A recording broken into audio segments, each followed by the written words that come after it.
സംസ്ഥാനത്ത് മഴ വീണ്ടും കനക്കുകയാണ്. 3 ജില്ലകളിൽ റെഡ് അലേർട്ട് പ്രഖ്യാപിച്ചിട്ടുണ്ട്.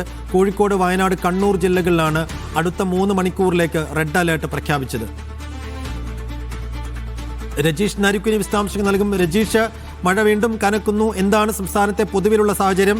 കോഴിക്കോട്, വയനാട്, കണ്ണൂർ 3 ജില്ലകളിലായി അടുത്ത 3 മണിക്കൂറിലേക്ക് റെഡ് അലേർട്ട് നൽകിയിട്ടുണ്ട്. അതിന്റെ സാഹചര്യം സംസ്ഥാനത്ത് മഴ ശക്തമാവുകയാണ്. ഇന്ന് 10 മണിക്ക് വന്ന അലേർട്ടിലാണ് 3 ജില്ലകളിൽ ഇത്തരത്തിൽ റെഡ് അലേർട്ട് പ്രഖ്യാപിച്ചിരിക്കുന്നത്. കോഴിക്കോട്, വയനാട്, കണ്ണൂർ ജില്ലകളിലാണ് റെഡ് അലേർട്ട് പ്രഖ്യാപിച്ചിരിക്കുന്നത്. ഒറ്റപ്പെട്ട ഇടങ്ങളിൽ ശക്തമായ മഴയ്ക്കും ഒപ്പം തന്നെ മണിക്കൂറിൽ 50 കിലോമീറ്റർ വരെ വേഗതയിൽ വീശാവുന്ന ശക്തമായ കാറ്റിനും സാധ്യതയുണ്ടെന്ന മുന്നറിയിപ്പാണ് നൽകിയിരിക്കുന്നത്. മറ്റ് ജില്ലകളിൽ യെല്ലോ മുന്നറിയിപ്പും തുടരുകയാണ്. നാളെയും സംസ്ഥാനത്ത് ശക്തമായ മഴയ്ക്ക് സാധ്യതയുണ്ടെന്നാണ് മുന്നറിയിപ്പിൽ പറഞ്ഞിരിക്കുന്നത്. ഒപ്പം തന്നെ മത്സ്യത്തൊഴിലാളികൾക്കുള്ള ജാഗ്രതാ നിർദ്ദേശം ഇതുമായി ബന്ധപ്പെട്ട് തുടരുകയാണ്. കേരള, കർണാടക, ലക്ഷദ്വീപ് തീരങ്ങളിലാണ് മത്സ്യബന്ധനത്തിന് വിലക്ക് ഏർപ്പെടുത്തിയിരിക്കുന്നത്. 60 കിലോമീറ്റർ വരെ വേഗത്തിൽ വീശിയടിച്ചേക്കാവുന്ന ശക്തമായ കാറ്റിനും മോശം കാലാവസ്ഥയ്ക്കും സാധ്യതയുള്ളതിനാലാണ് ഇപ്പോൾ മത്സ്യത്തൊഴിലാളികൾക്ക് വിലക്ക് ഏർപ്പെടുത്തിയിരിക്കുന്നത്. ഒപ്പം തന്നെ നിലവിൽ സംസ്ഥാനത്ത് മഴക്കെടുതിയുമായി ബന്ധപ്പെട്ട് 463 ക്യാമ്പുകളിലാണ് തുറന്നിട്ടുള്ളത്. അതിൽ 41,517 പേർ നിലവിൽ ക്യാമ്പുകളിൽ കഴിയുന്നുണ്ട്.